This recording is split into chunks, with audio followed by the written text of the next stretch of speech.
क्या कर रहे थे?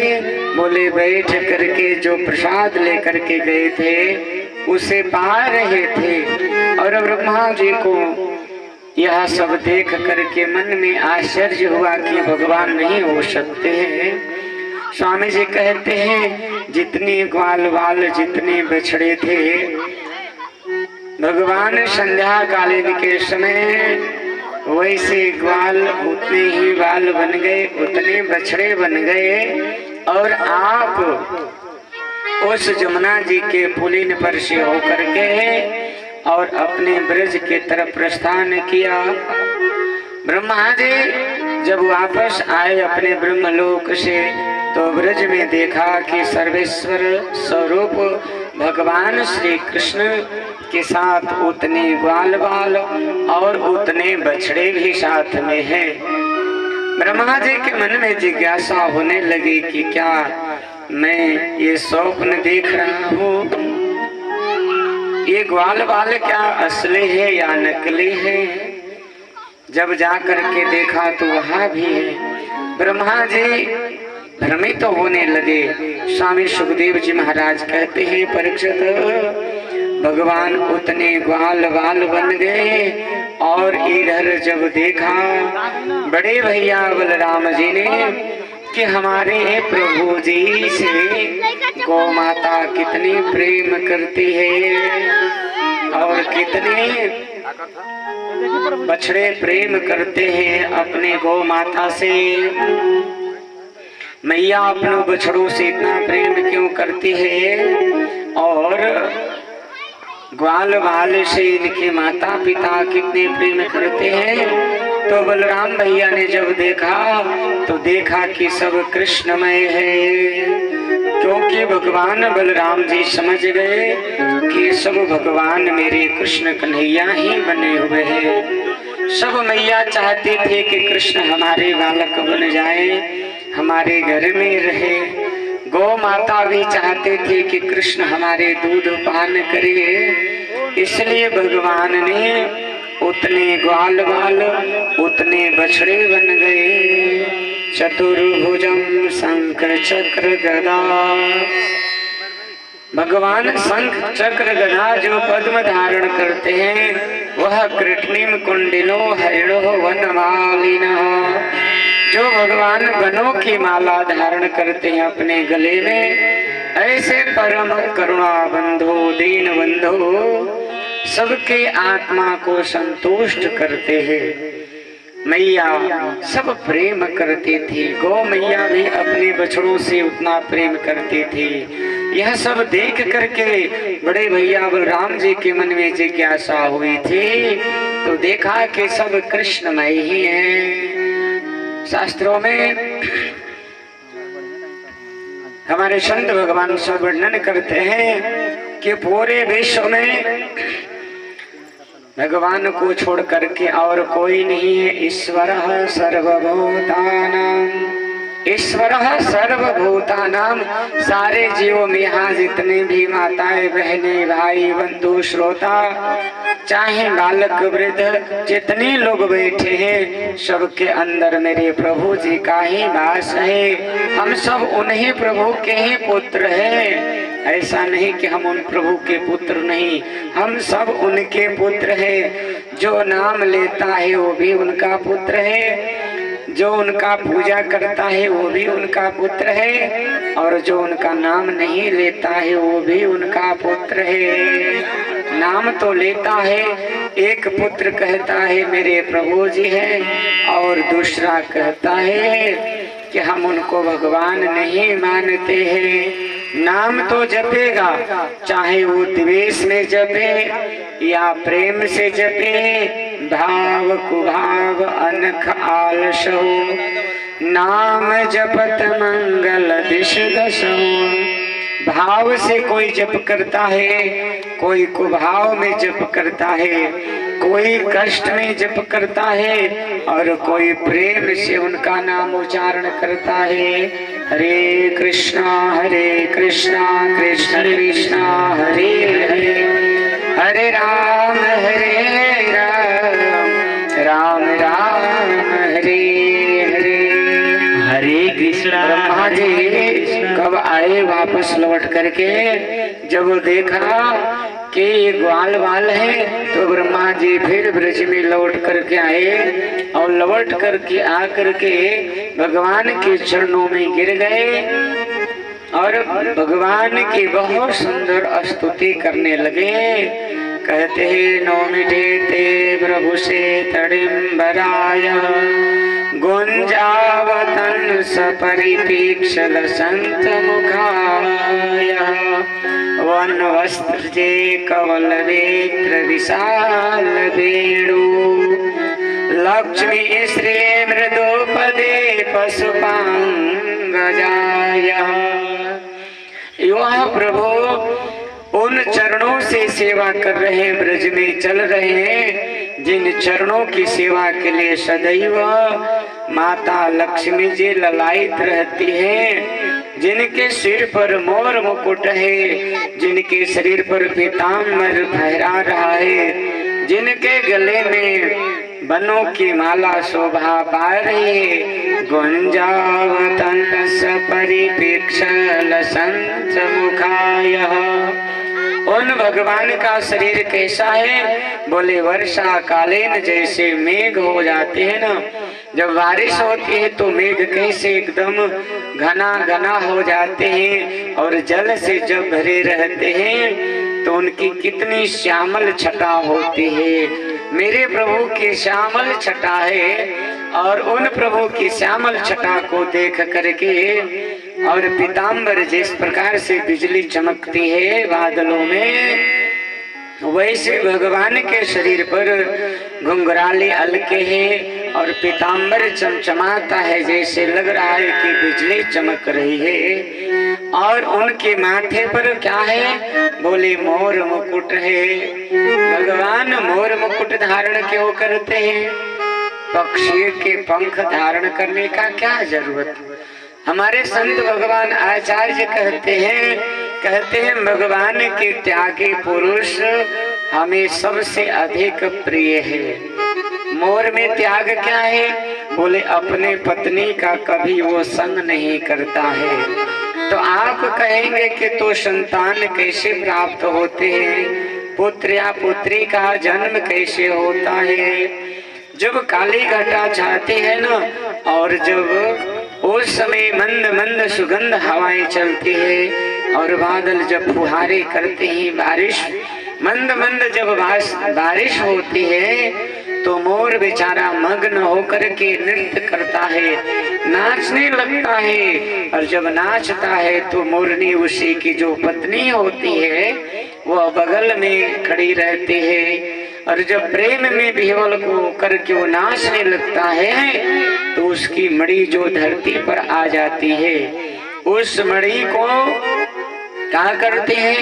उसकी पत्नी उसे चुंग लेती है, उसे ग्रहण करती है। उसी मणि को ग्रहण करने से क्या है? बोले उसे ही पुत्र की प्राप्ति होती है। इसलिए भगवान कहते हैं त्यागी पुरुष हमारे सिर का श्रृंगार है, मुकुट का भी श्रृंगार है, चाहे सोने का मुकुट क्यों न हो।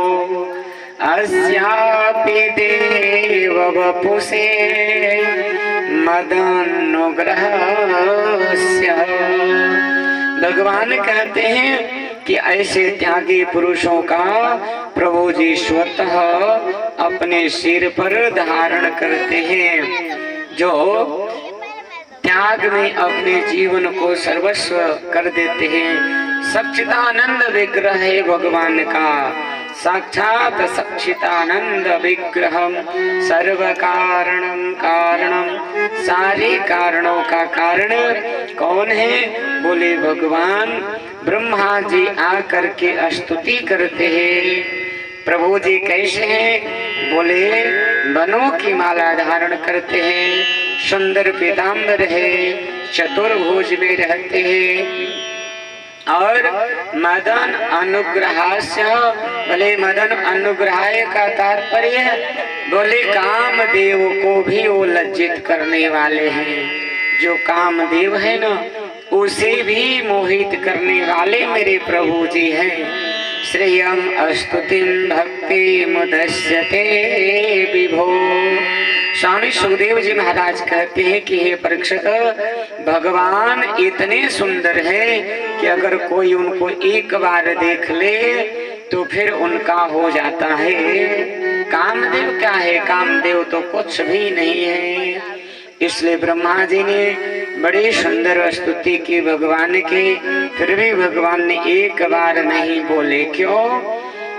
भगवान कहते हैं जो हमारे भक्तों को हमसे दूर कर देता है, चाहे वो ब्रह्मा ही क्यों न हो, चाहे वो 4 वेद का ज्ञानी क्यों न हो, वह मेरा परम भक्त से, अगर मेरे भक्तों से वो मुझे दूर कर देता है, मेरे भक्तों को, तो मैं उससे बोलने वाला नहीं हूँ। ब्रह्मा जी ने बहुत मंत्रों से भगवान की स्तुति की, वंदना किया, परंतु मेरे प्रभु जी ने एक बार नहीं ब्रह्मा जी से बोला। क्यों? बोले आपने मेरे भक्तों को हमसे दूर कर दिया। इसलिए ब्रह्मा जी समझ गए चतुर व्यक्ति वही होता है, समय के अनुसार चलता है, समय के अनुसार बोलता है, हर जगह नहीं बोलता है। इसलिए ब्रह्मा जी समझ गए कि मेरे प्रभु जी नाराज हैं, इसलिए क्या किए? बोले वहां से भगवान की परिक्रमा करके और ब्रह्मा जी सीधे अपने धाम चले गए। कितनी परिक्रमा की? बोले भगवान की 4 परिक्रमा करनी चाहिए, भगवान शिव की आधी परिक्रमा करनी चाहिए। जो हम भोले बाबा पर जल चढ़ाते हैं उस जल को कभी लांघना नहीं चाहिए। हमने जल चढ़ाया और वो जल उत्तर की दिशा में जाता है, तो यहाँ से हम परिक्रमा शुरू किए और यहाँ तक पहुँचेंगे, ना कि जो जल जा रहा है उसको हम लांघ देंगे, तो हमारे पूजा का कोई फल हमें नहीं मिलेगा। सूर्य भगवान की कितनी परिक्रमा करनी चाहिए? बोले 7 परिक्रमा करनी चाहिए। बोले भगवान सूर्य तो आकाश में है, हम उनकी परिक्रमा कैसे करेंगे? बोले जहाँ से हम उनको जल देते हैं वही हम 7 बार घूम जाए। इसलिए भगवान नारायण विष्णु राम की 4 परिक्रमा होती है, तो हम परिक्रमा क्यों करते हैं उनका? उनके बगल में हम घूमते क्यों हैं? बोले हम उनसे विनती करते हैं कि हे मेरे प्रभु, मुझे अब 84 लाख शरीर में मत भेजिएगा, क्योंकि 84 चक्कर में भटकते भटकते मैं दुखी हो गया हूँ। इसलिए अब मैंने आपकी परिक्रमा लगा लिया, इसलिए हमारे सारे चक्कर को आप मुक्त कर दीजिए। क्यों जी? बोले कभी गाय का शरीर, कभी हाथी का शरीर, कभी चींटी का शरीर, कभी मनुष्य का शरीर, ये सब क्या है? बोले दुख तो है। कभी वृक्ष का शरीर मिला, देखे ना, वृक्ष बेचारा खड़ा है, फिर भी लोग अन्यासों जा करके उसके ऊपर कुल्हाड़ी का प्रहार करते हैं। एक वृक्ष लगाते नहीं, कितने वृक्षों को काट देते हैं। जो हमारे वृक्ष स्वतः हमें हवा देते हैं, हमारे प्राणों को बचाते हैं, अगर हवा न मिले तो हमारा जीवन नहीं रहेगा। श्वास हम नहीं लेंगे, शुद्ध हवा नहीं मिलेगा, तो फिर ये आत्मा इस शरीर को छोड़ करके चली जाएगी। चले जाइए, बड़े बड़े शहरों में हवा नहीं मिल रहा है, ऑक्सीजन की कमी हो गई है, बीमारी बढ़ गई, दुनिया भर का कंपनी फैक्ट्री बैठ गया, वातावरण दूषित हो गया है। इसलिए मान लीजिए पशु का शरीर मिल गया, प्यास लगी है, रस्सी में बंधे हुए है, घर में कोई जल पिलाने वाला नहीं है, आपका मालिक आएगा तो मान लीजिए गौ माता का शरीर मिल गया, प्यास लगी है, आप चाह करके पानी नहीं पी सकते हैं, अगर इधर उधर करेंगे तो घर वाले आएंगे तो 2-4 डंडा ही आपको लगाएंगे। इसलिए ये 84 लाख में जाना ही दुख है। जन्म लेना, बुढ़ापा, फिर बीमारी, उसके बाद ये शरीर को फिर छोड़ देना, कितना कष्ट है, बार बार जन्म लेना, बार बार मरना, और तो और बार बार भूख लग जाती है, कभी ठंडी लग रही है, कभी गर्मी लग रही, कभी प्यास लग रही है। किसी ने आपका अपमान कर दिया, किसी ने आपका सम्मान किया। अपमान किया तो दुख होगा, सम्मान किया तो थोड़ा खुशी आई। ये क्या है? यही तो दुख है। इसलिए प्रभु की 4 परिक्रमा न करके ब्रह्मा जी 3 परिक्रमा करके ही और चले गए। ध्यान देना चाहिए, जब माता पिता गुरु हमसे नाराज हो गए हैं तो ज्यादा समय तक वहां नहीं रहना चाहिए। क्यों जी? बोले कि उनका क्रोध और बढ़ेगा। उनसे हम जितनी वार्ता करेंगे उतना ही उनका क्रोध बढ़ेगा।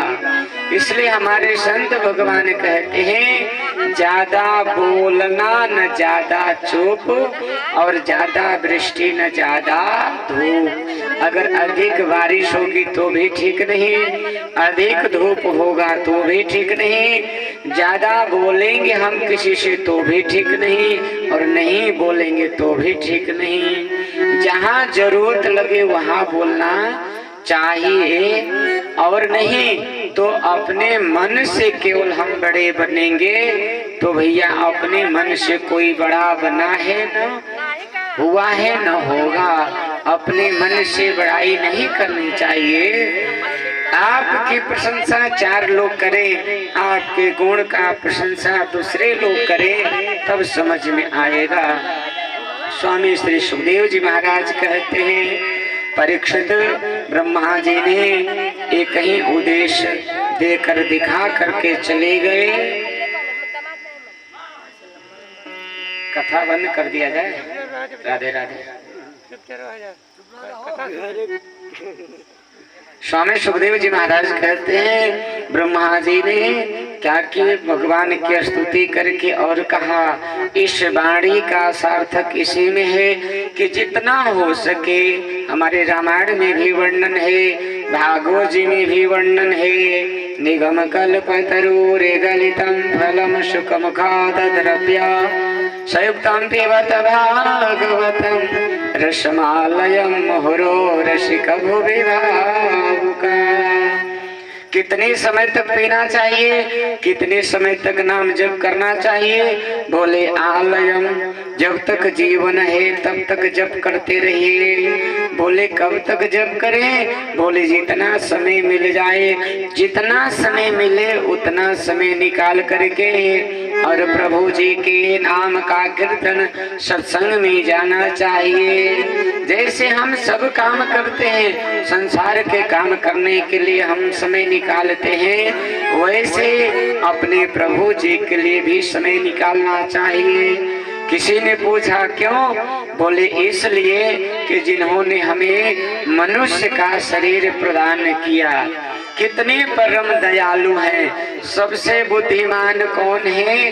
तो रामायण जी में भी वर्णन है। भगवान राम कहते हैं कि सुर नर में सब उपजाए, और सबसे अधिक मनुज मोहि भाए। हमने सबकी उत्पत्ति किया, मनुष्य, देवता, देवी, असुर, ऋषि, सबका उत्पत्ति किया, परंतु सबसे प्रिय कौन है? बोले सबसे प्रिय है मनुष्य। परंतु ध्यान देना चाहिए, मानव, दानव नहीं। भगवान रामायण में कहते हैं कि मानव प्रिय है। तो मानव किसे कहते हैं? बोले अध्यापि ते देव पदाम्बुजस्य, जिनका उन परमात्मा में, पिता में, परमेश्वर में प्रेम हो और उनके बनाए हुए सभी प्राणियों से प्रेम हो, ना कि केवल मंदिर में मूर्ति से प्रेम है। और जितने मूर्तियों को जो बनाए हैं प्रभु, उनसे प्रेम ही नहीं। तो मंदिर में केवल घंटी डुलाने से काम चलने वाला नहीं है। सब मानवों से प्रेम होना चाहिए, सब जीवों से प्रेम होना चाहिए, ना कि केवल मंदिर में हम पूजा करते हैं तो उससे हम पुजारी नहीं बनेंगे। गीता में भगवान श्री कृष्ण कहते हैं, दूसरे अध्याय का 20 नंबर श्लोक है। न जायते मृ